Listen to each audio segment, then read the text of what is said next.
So trending nga po ngayon sa social media na in-upload ng former 3 Division Champion Angas ng Pinas General Casimero na video kung saan pinagtitripan nito ang kilalang maangas na rapper na si Price Tag. Kilala po kasi si Price Tag bilang may imahe na isang gangster at nakikipagbasag ulo. Kaya naman ang makita ito ni Cuadro Alas na knockout na sa kalasingan sa sofa ay agad niya itong pinagtripan.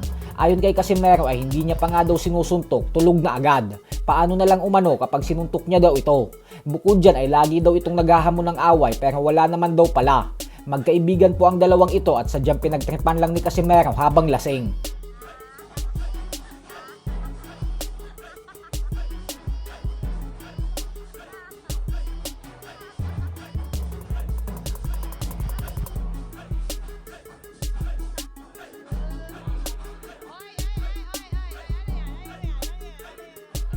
Sa kabilang banda naman mga idol ay bagamat nga po undefeated top contender si Andres Cortez ay lumalabas ngayon sa mga betting sites na underdog ito kontra sa ating pambato na si former WBC Featherweight World Champion Mark Magnifico Magsayo.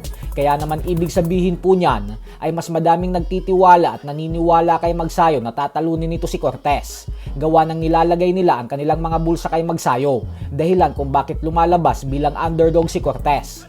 Pero ganun pa man ay hindi pa rin po ito magiging madaling hamon para kay Magnifico. Gawa ng dekalibreng fighter din talaga si Cortez. Kaya nga hanggang ngayon ay wala pa rin nakakatalo dito. Bukod dyan ay nangako din si Cortez na wawasakin niya daw si Magsayo sa bakbakan nila sa September 12 sa undercard ng Ryan Garcia versus Conor Benn. Habang si Magsayo naman ay sinabing mababaklas na ang pagiging undefeated ni Cortez pagkatapos ng kanilang laban. Kaya naman dahil dyan ay walang duda na umaapaw talaga ang kumpiyansa ng dalawang boksingero na ito na tatalunin nila ang isa't isa. Puspusa na din ang paghahanda ni Magsayo dahil 3 linggo na lang bago ang kanilang sagupaan. Kaya suportahan at ipagdasal po natin na sana ay makuha ni Magsayo ang tagumpay sa laban na ito para sa mas malalaki at mga bigating laban pa sa hinaharap. Samantala, agad naman nga pong kinontra ng former undisputed junior middleweight champion Jermell Charlo na sila na ni Virgil Ortiz ang sunod na magtutuos.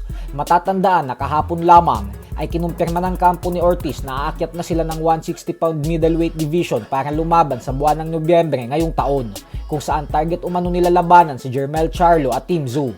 Pero kanina nga lamang po ay agad naglabas ng pahayag si Charlo na wala daw katotohanan na si Ortiz ang kanyang sunod na kalaban. Paliwanag ni Charlo na kausap niya daw mismo ang kanyang promoter na si Al Haymon at ang kanyang susunod umano na makakatapat ay walang iba kundi si Team Zoo. Inaayos na lang umano sa ngayon kung saan gaganapin ang bakbakan nilang dalawa.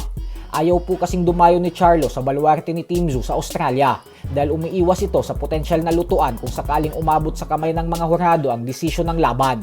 Habang si Team Zoo naman ay umaapaw ng husto ang kumpiyansa ngayon, gawa ng nanggagaling pa lang siya sa isang matinding panalo laban sa matalik na kaibigan ni Charlo na si Errol Spence Jr.